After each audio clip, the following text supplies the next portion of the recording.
Hello, today I want to talk about control, specifically giving up control to the Lord and having peace in that in all things.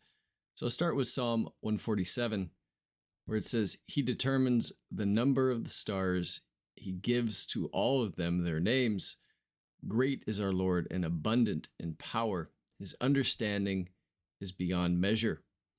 And I like this verse because it calls to mind the power of God and also the sovereignty of God. The idea of creating the heavens and the earth and all of the stars and knowing them all by name. And then the understanding as well that's mentioned, that it's beyond measure, that we grow in over time knowledge and wisdom as we mature in life and in faith, but yet at the same time, it's easy for us to forget that His understanding is beyond measure and to forget His sovereign powers as well of creation, as well as holding all things together. In Matthew 10, it says, And do not fear those who kill the body, but cannot kill the soul. Rather fear Him who can destroy both body and soul in hell. And then he goes on to talk about, Here are not two sparrows sold for a penny, and not one of them will fall to the ground apart from your Father. But even the hairs of your head are all numbered. Fear not, therefore, you are more valuable than many sparrows. So again, we have this mention of fearing man, fearing anything in creation that could kill us or harm us or that we would suffer from.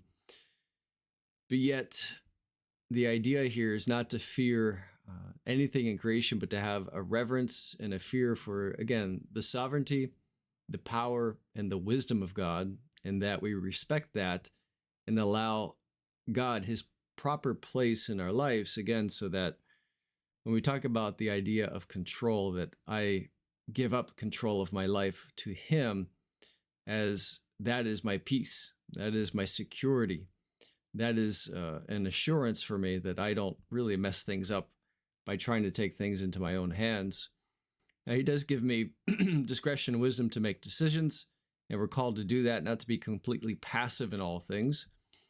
But at the same time, there's an acknowledgement that we are waiting for Him day to day, step by step, for His guidance in all things. And I'll talk more specifically about that later, how we practically apply that.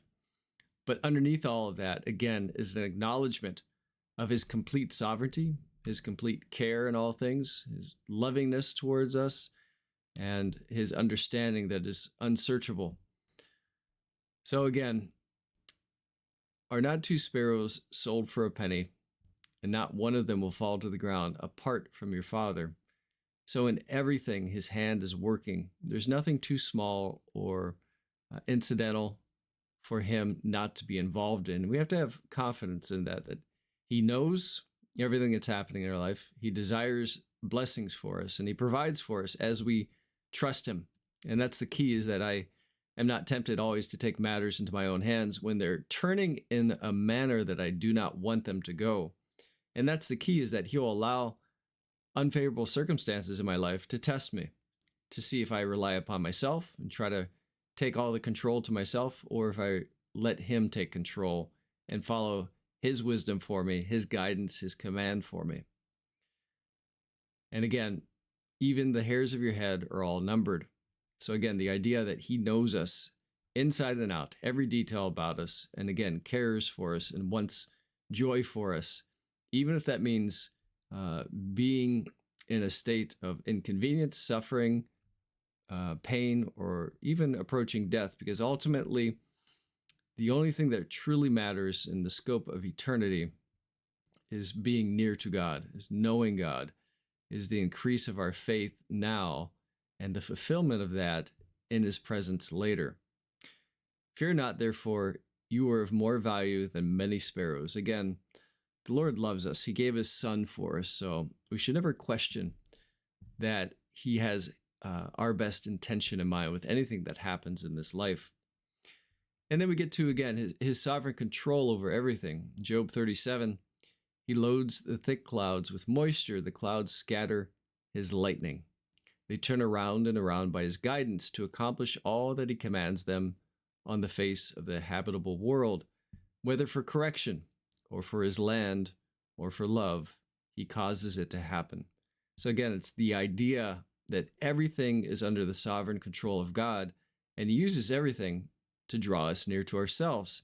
Whether we listen to that or not, he allows us to make that choice. I can be stubborn, I can try to take control of things, but ultimately I'll find myself fighting against his own wisdom, his own sovereignty and everything. And I might find myself fighting against the wind and the clouds and the rain and everything that he might bring against me in order to try to lovingly correct me and to convince me to give him control of my life and everything within it. And so we see that played out perfectly in the book of Jonah. I find the book of Jonah more fascinating, I think, than almost any other book in the Bible. I also find it more humorous than any other book because of Jonah's character. But I'll read down through this, and as I read it, I think I'll just read the first chapter. Think of the idea of control. How much control did Jonah originally try to assume? What happened, and what was the ultimate subjection that came about in Jonah's heart because of that? So it starts out, now the word of the Lord came to Jonah, the son of Amittai, saying, Arise, go to Nineveh, that great city, and call out against it, for the evil has come up before me. So the Lord called Jonah to be a prophet, to go to Nineveh, which wasn't part of the Jewish population, wasn't part of God's chosen people. It was a foreign land. And so this was less usual, right, than what God had normally commissioned prophets to do, to speak to his own people, to warn them. But he's calling Jonah to go to the Ninevites here, a people who were very violent. The kingdom itself was the strongest kingdom of the day and had conquered many other people and done a great number of atrocities as well. So Jonah, being aware of that, he disobeyed the Lord. Again, he tried to take things into his own hands. It says, but Jonah rose to flee to Tarshish. From the presence of the Lord, he went down to Joppa and found a ship going to Tarshish. So he paid the fare and went down into it to go with them to Tarshish, away from the presence of the Lord. So again, we in our own hearts many times do the same thing. We know what he's called us to, but we might not like the commission that he's given us. And we try to flee from the presence of the Lord, which of course we know is not possible, but yet our actions betray that understanding. We think that we can somehow get away from the Lord. But the Lord hurled a great wind upon the sea, and there was a mighty tempest on the sea, so that the ship threatened to break up. So again, we're reminded of what we read in Jonah, how he loads the thick clouds with moisture, and he causes them to turn around and around by his guidance. And so oftentimes in our lives, he'll cause a storm to arise by his sovereign power. Then the Marines were afraid, and each cried out to his God, and they hurled the cargo that was in the ship into the sea to lighten it for them. But Jonah had gone down into the inner part of the ship and had lain down and was fast asleep. So again, comical on one side, but also there's a lot of parallels here we can draw in this verse, how Jesus himself had fallen asleep when his disciples were in a panic over the storm that had arisen while they were in the ship. And I think Jonah understood, and he knew the sovereign hand of God was moving against him in this moment. And while he had not essentially repented from disobeying the direction that God had given him, he had resigned himself to whatever the Lord wanted to do. And as we'll see, he was actually probably more comfortable with death itself than with obeying God and resigning control to him completely over his life. So the captain came and said to him, "What do you mean, you sleeper? Arise, call out to your God. Perhaps the God will give a thought to us, that we may not perish." And they said to one another, "Come, let us cast lots, that we may know on whose account this evil has come upon us." So they cast lots, and the lot fell on Jonah. They said to him, "Tell us on whose account this evil has come upon us. What is your occupation? Where do you come from? What is your country? And of what people are you?" So again, they realized after casting lots that Jonah was the issue. This is why there was a great storm happening. And so again, the same thing might happen to us. Other people might see things happening in our life and ask us, why is all this happening to you? It might be affecting them as well. Again, consequences of not resigning control and sovereignty of our lives over to God. And so he acknowledges, in verse 9 it says, and he said to them, I am a Hebrew, and I fear the Lord, the God of heaven, who made the sea and the dry land. And so again, he's acknowledging God, and he's acknowledging himself as one who fears God as well. Then the men were exceedingly afraid and said to him, what is this you have done? For the men knew that he was fleeing from the presence of the Lord because he had told them. So again, Jonah wanted to flee from the presence of the Lord. He conveys this to these men, and this is the reason why they find themselves in this predicament. Then they said to him, what shall we do to you, that the sea may quiet down for us? For the sea grew more and more tempestuous.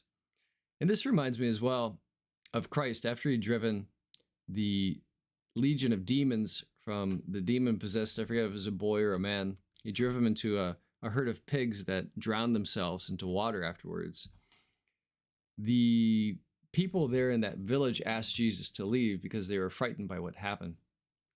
And so, again, I think there's like a mini lesson or an insight to take away from this, that we shouldn't always seek peace and tranquility in all things, because again, the Lord uses storms. He uses things that may be unpleasant in order to draw us near to himself, which is of great value. And so, again, try to keep in proper perspective. It's right for the mariners on the ship to not want to be drowned by this great tempest that's taken place.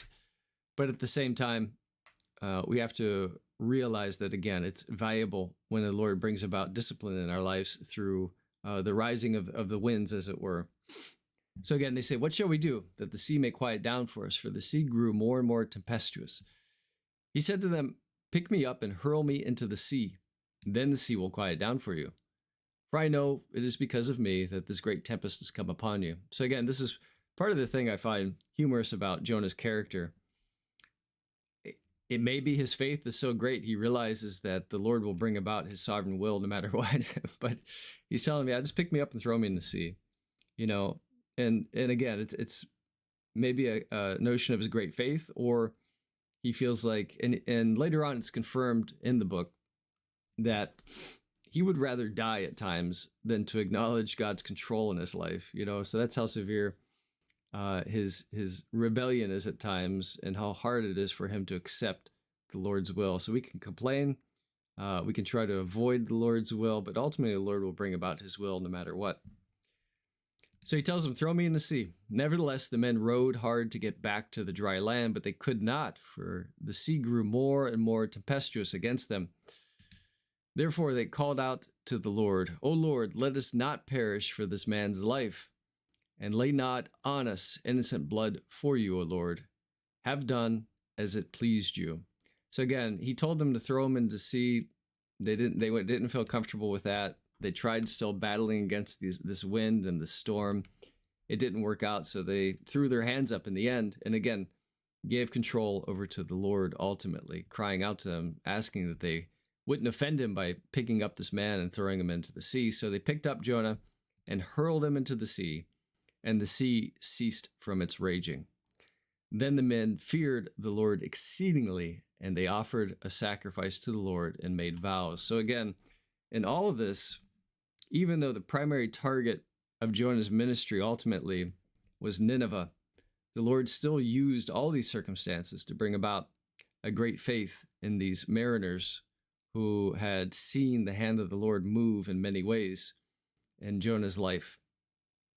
And this chapter ends here by saying, and the Lord appointed a great fish to swallow up Jonah, and Jonah was in the belly of the fish for 3 days and 3 nights. So we'll hold off there on the rest of the story of Jonah that's conveyed here in this account in the book of Jonah.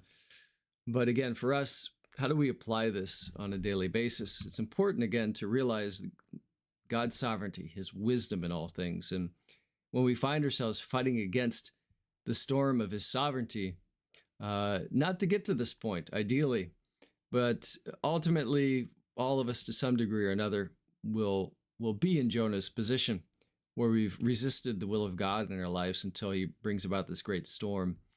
And to realize that he's sovereign, and not to seek to continue to flee from his presence, but to draw near to him. Again, we can't flee from his presence. We know that. We know that from this account. We know it from the truth that he conveys to us elsewhere in his word. But as we seek his presence, many wonderful things happen. Again, we begin to realize how powerful, how loving, how compassionate he is, which is all conveyed later in the book of Jonah itself. But I'll finish with this thought from Colossians chapter 1, that we can grow in our trust of God, resigning control of our life little by little to him over time until we feel more and more comfortable as we practice this and grow in this discipline to trust him with great things and things where we may never have thought in the past we could trust him with. In Colossians 1:9, Paul says, "And so from the day we heard, we have not ceased to pray for you, asking that you may be filled with the knowledge of his will in all spiritual wisdom and understanding." And this is ultimately the practical takeaway, that we seek to be filled with the knowledge of his will, understanding who he is, understanding what his will for our life is. Ultimately, again, that this life and all that I experience in it is not worthy to compare to his grand purposes for me in eternity. And again, as I mentioned, the discomfort I feel in this life is not worthy to compare to the glory that I'll receive in heaven. And so I need to remember that and be filled with the knowledge of his will in general, in a way that's actually practical and that I can apply in my daily life as I experience trouble and different conundrums I might find myself in, either because of my own lack of faith or disobedience, or because God is just using it to bring about something greater in me. And so this is the application. If I'm filled with the knowledge of his will, Paul mentions then the things that come about from that, so as to walk in a manner worthy of the Lord, pleasing to him, bearing fruit in every good work, and increasing in the knowledge of God, being strengthened with all power according to his glorious might, for all endurance and patience with joy, giving thanks to the Father, who's qualified us to share in the inheritance of the saints in light. That comes about from a proper knowledge of God's will, and we learn God's will again through his word, through drawing near to him, not fleeing from his presence, but as we encounter storms, seeking his presence even more, and again, ultimately resigning control of my life, giving him lordship in all things, realizing that he is powerful, he's loving, he's compassionate, and he is wise beyond measure, and trusting in that, even when I can't see how I would get out of a certain situation or difficult thing.